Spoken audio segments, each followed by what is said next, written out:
Hey guys, so I do not have my fan on. All the noise in the background is literally rain. I went out there to save my seedlings from utter disaster because it is pouring rain outside. And I have a video, actually I posted it to Facebook about a little bit about the garden, but it was pouring rain, so I didn't do much. So I will make a video when it is not pouring down rain, or I can find my jacket. Oh hey look, I found my jacket. It was up here and not in its normal spot. Like I was saying, one of my other videos, I put stuff in a special spot and then can't remember where that special spot is. And then refine them and put them in another special spot.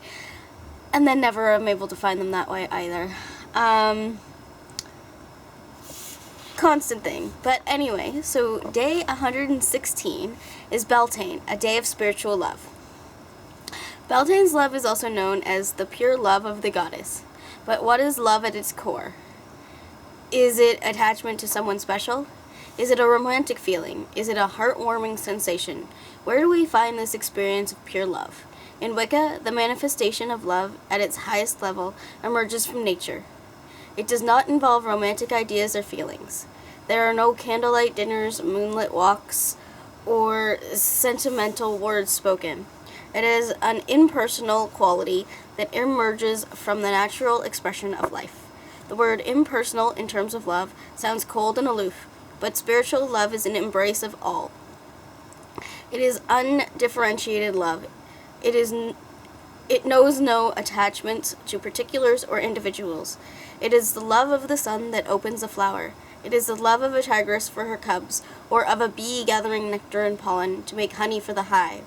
It is everywhere, and it runs deep in our cells. It is exactly what and who we are right now beneath the layers of code learned from culture and family. The intricate storylines we develop about our lives come from these learned codes, and they inhibit our experience of the goddess's pure natural love. To make matters worse, over time we grow to believe in the code world and all of the stories and plot lines we have generated around it. When this happens, we act, speak, and live in code. Meanwhile, nature continually knocks at the door of our lives, begging to be let in. Today's practice begins the process of cracking the codes so that we can allow the natural circulation of the goddess's love in our lives. To begin, take a blank piece of paper and make 3 columns. At the top of the first column, write the word family. At the top of the second, write the word culture. And at the top of the third, write religion. We learn many more codes in our lives, but these are the top 3 that affect most of us at deep unconscious levels. Beneath the headings, write single words or short phrases that express learned rules that have shaped your thinking, feelings, and actions. Depending on your personal experiences, beneath the word family, you might write such words as togetherness, exclusion, or self-sacrifice. Beneath culture, you might identify entitlement, gender roles, food choices, or whatever other codes apply to your own learned experience. If you were not raised with religion, under this heading, describe how the lack of religious upbringing may have shaped your current life storyline. When finished making your lists, select 1 word from each column. For the remainder of the day, be aware of how these 3 codes influence your thoughts, actions, and feelings. At the end of the day, you should have a very good feel for each of the 3 codes you've chosen. Select colors that represent these codes and write those colors down, perhaps using appropriately colored crayons or markers. Now sit in your usual meditative posture and close your eyes. Use your imagination to see one of your colors swirling around you like a thick smoke. Next, take a deep breath and imagine that, as you inhale, you absorb the colored smoke. This practice may feel counterintuitive. We naturally believe that it is important to reject our more limiting qualities.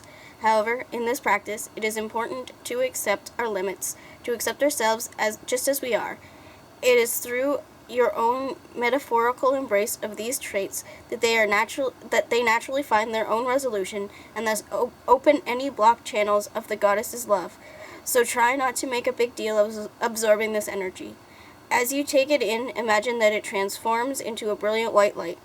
As you exhale, imagine that you send this transformed white energy around your whole body and into the world. Sit with this for a while. Are you able to accept yourself right now, no matter what line runs through your life? Practice this meditation each day until you finish your list of codes. By becoming more fully aware and accepting what goes on into the making of you, you open the direct channel of Goddess love. This is the love and acceptance of life, just as it is.